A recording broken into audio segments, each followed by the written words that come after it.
Let's bring in John Gradek. He's the program coordinator in aviation management at McGill University in Montreal and a former commercial airline industry worker himself.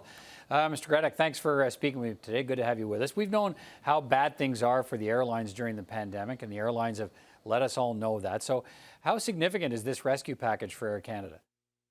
It is significant. I think Air Canada has been doing a lot of work to try to generate liquidity. They have done a lot of work in terms of taking their assets, selling owned assets, and then leasing them back to generate cash. So they had a significant cash portfolio already before this deal.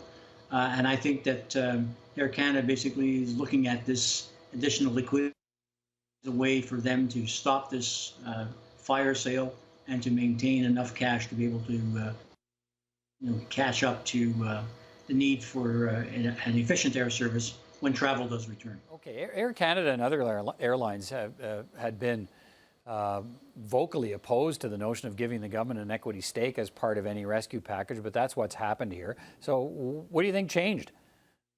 Oh, I think the leadership at Air Canada really changed back when Mr. Romanescu decided to leave and Mr. Russo showed up. I think that Mr. Russo's been around the business a long time, knows Air Canada, knows its capabilities, and Mr. Romanescu did in fact draw last summer when he said under no circumstances would Air Canada consider an equity investment for meeting any of the conditions that the government had put forward.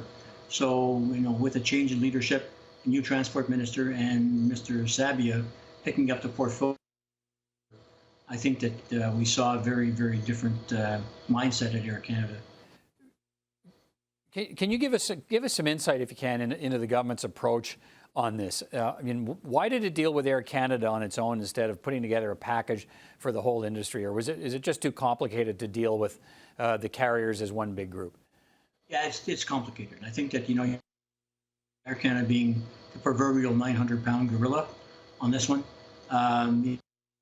You take if you solve the Air Canada riddle, which they did, you're solving 80% of your puzzle.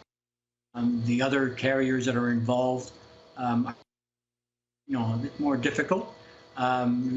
Porter, Air, WestJet are very much private organizations that don't like any type of government involvement.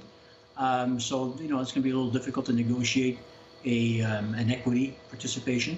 And I think with Air Transat, any loan that you give to Air Transat is going to have to be really well secured, because that's something that's going to be required of Mr. Sabia, saying, I want to protect my loans and I want to make sure you can repay it. So, each one of the deals that they're going to cut from now on in is going to get a bit more complicated.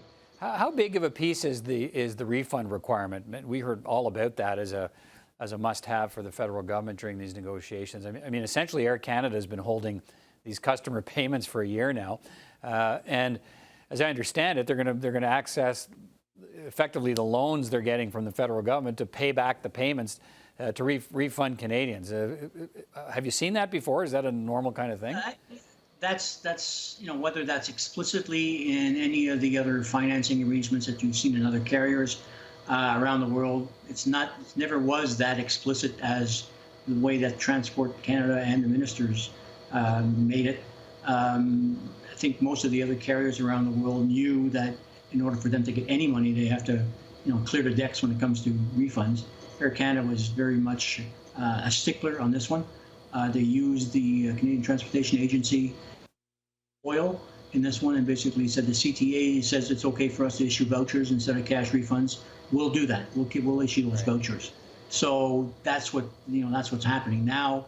I think as part of this deal that they, the money that is 1.4 billion, I believe, that's being earmarked for refunds. Is that the total amount owing? Probably less than 60% of what's owing. So Air Canada is going to throw in some cash.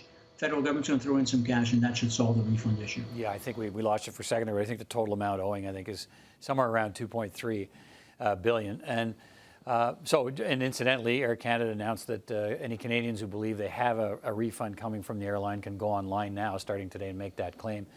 I'm I've already been in line. I'm okay. Oh, there I'm you lined are. up. All right, that's good to know. I'll let you know how I do. Yeah, let us know. We'll be back to say whether it's really working or not. Look, WestJet has been talking as if it doesn't really need any help from the government, that market conditions are starting to improve. It's ready to reinstate routes and service. You know, is there any doubt that WestJet's going to end up, you know, needing some sort of deal from the government, that's going to get negotiated? Yeah, it's you know, WestJet's been pretty vocal about it. You know, saying we don't really need this, and we're just going to keep, you know, everything going away. Stating services, we're doing refunds, so we don't really need government cash to do any of that. We're doing it on our own. But if the government does make an offer saying, you know, here's some money that has got some very attractive commercial rates to it, 1% interest, you know, that might just generate some interest on the part of WestJet. It has to deal with Onyx, and whether Onyx really wants to have additional debt on the balance sheet is going to be the question. So Onyx may be, you know, to in fact look at additional debt, and we know for a fact Onyx would not be participation by the government. Okay, John Gradek, thanks for your perspective on this tonight. Good to talk to you. Take care, sir. Thanks a lot. Take care.